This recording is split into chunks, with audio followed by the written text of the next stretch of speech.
Hello students, question says that integumentary nephridia in annelids are called. Annelida के अंदर integumentary nephridia को क्या बोला जाता है? देखो पहले हम ये समझते हैं कि ये सब होता क्या है। तो annelids में अर्थवॉर्म में एग्जाम्पल लूँ अगर, तो अर्थवॉर्म एक्सक्रीशन की प्रोसेस करते हैं with the structure of nephridia.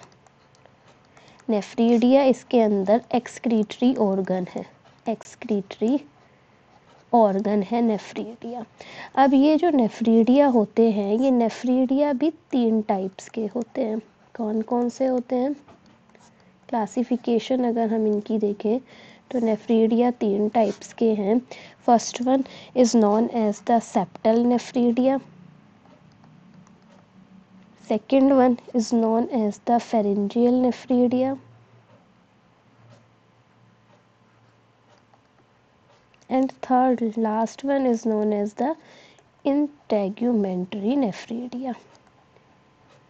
integumentary nephridia, तो इसमें से जो फर्स्ट है सेप्टल टाइप ऑफ नेफ्रीडिया, ये काफ़ी टिपिकल नेफ्रीडिया होते हैं स्ट्रक्चर वाइज।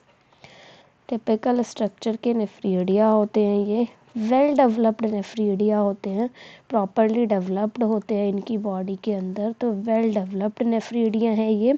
एंड ये कहाँ प्रेजेंट होते हैं? तो इनकी लोकेशन के अकॉर्डिंग ये बिहाइंड 15th सेगमेंट, क्योंकि अर्थवॉर्म की जो बॉडी है वो सेगमेंटेड बॉडी है। अर्थवॉर्म सेगमेंटेड बॉडी है। अर्थवॉर्म में अप्रॉक्स 100 से लेके 120 तक सेगमेंट प्रेजेंट होते हैं एंड इनकी बॉडी में हर एक सेगमेंट में एक अलग अलग स्ट्रक्चर, अलग अलग ऑर्गन प्रेजेंट है।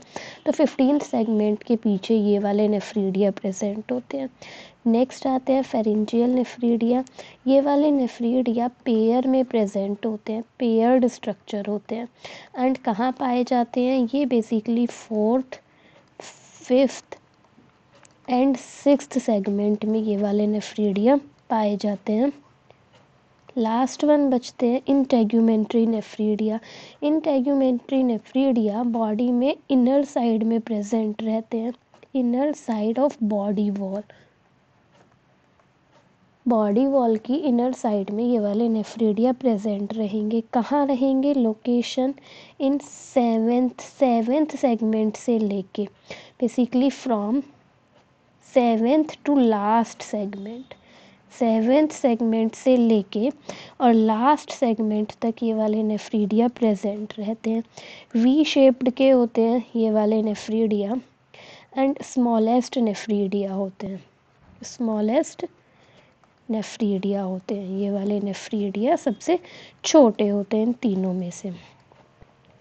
अब ये वाले जो नेफ्रीडिया हैं, इनके साइड से टर्मिनल डक्ट अराइज होती है एंड ये टर्मिनल डक्ट सारे वेस्ट मटेरियल को एक्सक्रीट आउट करने का काम करती हैं। तो ये छोटी डक्ट्स होती हैं जो वेस्ट मटेरियल बाहर की साइड एक्सक्रीट आउट करेंगी।